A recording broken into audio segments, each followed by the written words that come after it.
Now at 11. Concert goers run for their lives after an explosion at an arena in England. Why officials tonight believe this deadly attack was the act of a suicide bomber. A firefighter is hurt battling flames at this abandoned Beaverton home.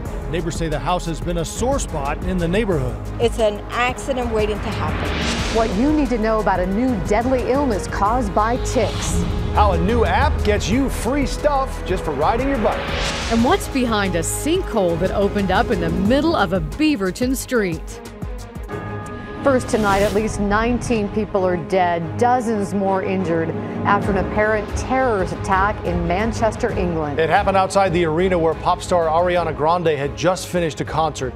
Police say they are considering it a terror attack carried out by a suicide bomber. So far, no groups have claimed responsibility. NBC's Chris Pallone has the latest. Social media videos show thousands of concert goers, many of them children, screaming and running for their lives, rushing for the exits of Manchester Arena, one of the largest arenas in Europe, after a large explosion. We are currently treating this as a terrorist incident until we have further information.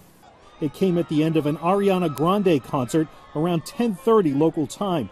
A man waiting to pick up his sister and girlfriend appears to have caught sound of the explosion on his dash cam. Dozens of ambulances raced to the arena as police blocked off the scene. Arena officials say the explosion happened in a public place outside the arena as concert goers were leaving. Several U.S. officials briefed on the situation say British authorities believe the explosion was from a suspected suicide bomber. President Trump, traveling in Israel, has been briefed on the incident. A representative for Ariana Grande said she is okay. Chris Pallone, NBC News.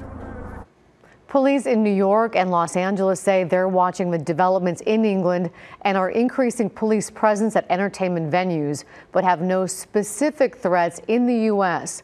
Ariana Grande tweeted tonight, several hours after the explosions, "Broken. From the bottom of my heart, I am so sorry.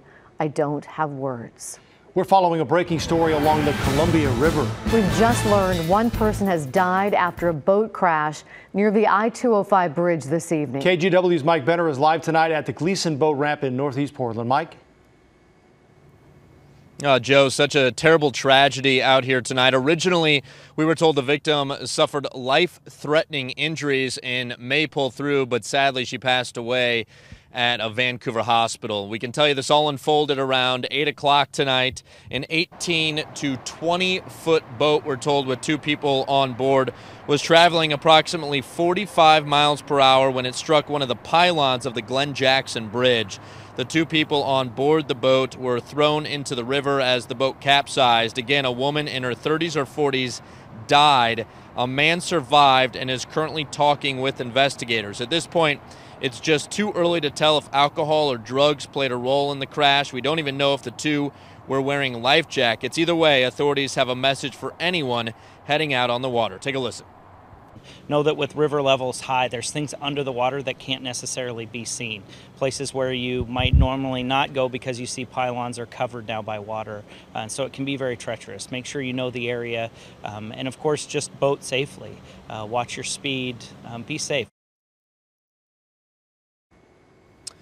Yeah, great advice, seeing as a lot of people will be on the rivers this week. In the meantime, be sure to keep it tuned to KGW News on air and online for developments in this breaking news story.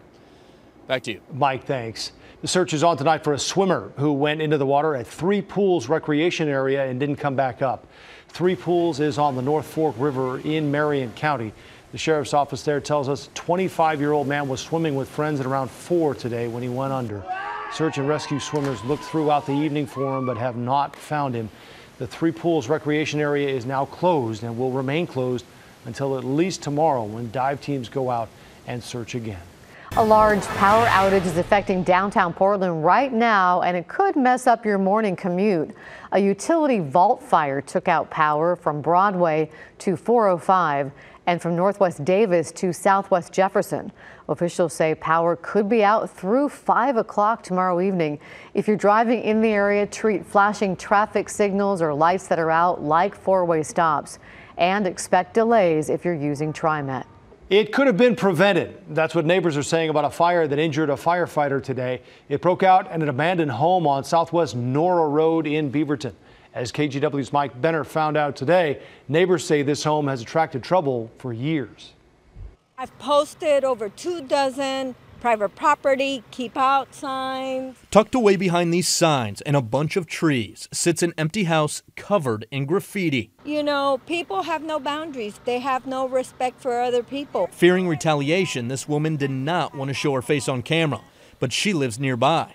She says for years, the abandoned property has been a magnet for troublemakers. Many times I called the authorities, telling them that they were stealing the tools from the tool shed, telling them that they were stealing things from the property. Just listen to this. Sources tell KGW since July, the Washington County Sheriff's Office has received 28 calls for trespassing, suspicious circumstances, and criminal mischief, among other things. If people respected other people's belongings and private property, things like this wouldn't happen. She's referring to a fire that broke out at the home Monday afternoon. We're told somebody started the blaze. At one point, the second story was fully engulfed in flames. It was so bad, a firefighter was injured when a piece of debris hit him in the stomach. Every time they step out there and go out of the fire station, they face danger, whether it's a medical call or if it's a fire call.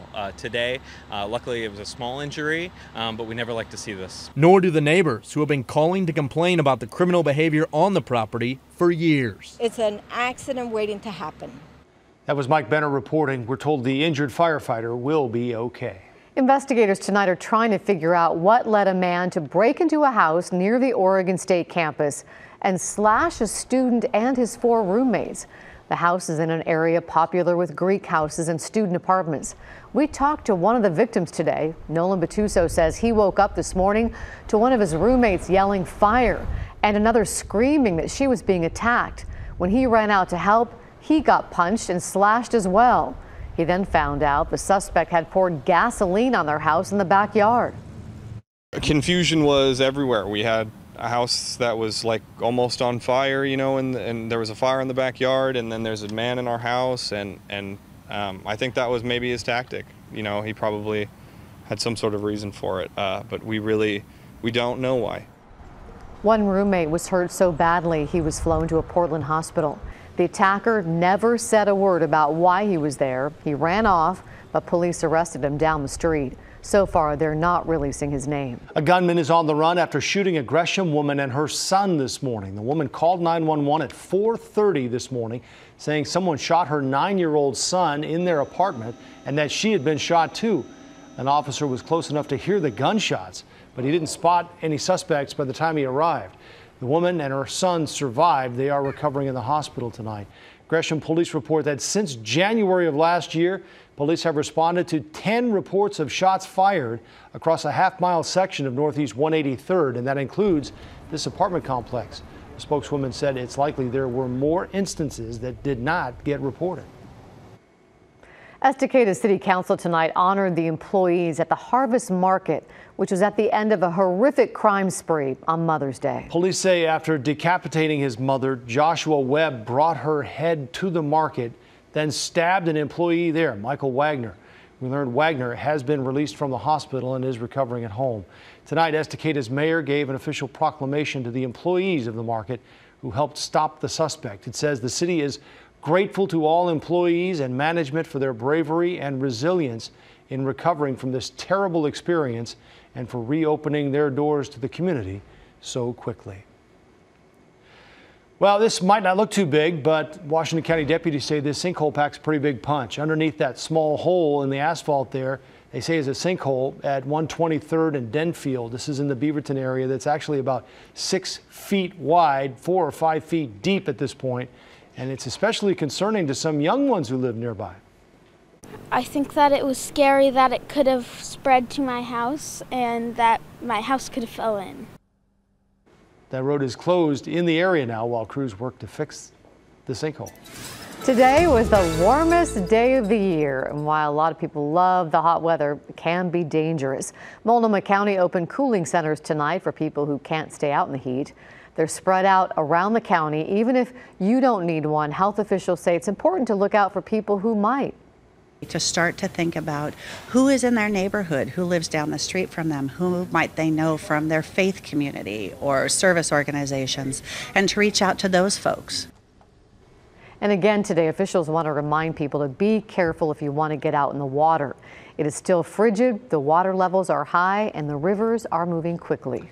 Chief Meteorologist Matt Tofino here now. A lot of people surprised we hit 90 today, Matt. Didn't feel that hot. Yeah, Joe, we did. All over the valley, we hit 90 degrees. Not a record for the day, but 90 nonetheless. And in fact, it was our first 90-degree day, not only of the year, our first since last August 26th, when we hit a scorching 97. It was our first 90 last year. By comparison, was actually later, June 4th, which is interesting because this spring has been far wetter and cooler overall than last spring, yet we've hit 90 a couple of weeks sooner, which is interesting, and also about 3.5 weeks sooner than our average first 90-degree day of the year. So yeah, interesting. We just shot right up there today. We will begin to cool things off tomorrow. Coming up, I'll have your forecast for the Memorial Day weekend, and tonight you're going to feel something you haven't felt in a long time. I'll let you know what that is. Joe, Laurel, back to you. Can't wait to hear about that. Thank you, Matt. Next from the night team, a Salem woman and her dog attacked by another dog on the street. For me, I was like, am I going to see my dog die? Am I watching him die right now? How she says a group of strangers stepped in to help. Plus, lead concerns shut down water fountains in some Beaverton parks. And why some Portland restaurants are putting an end to their no tipping experiment.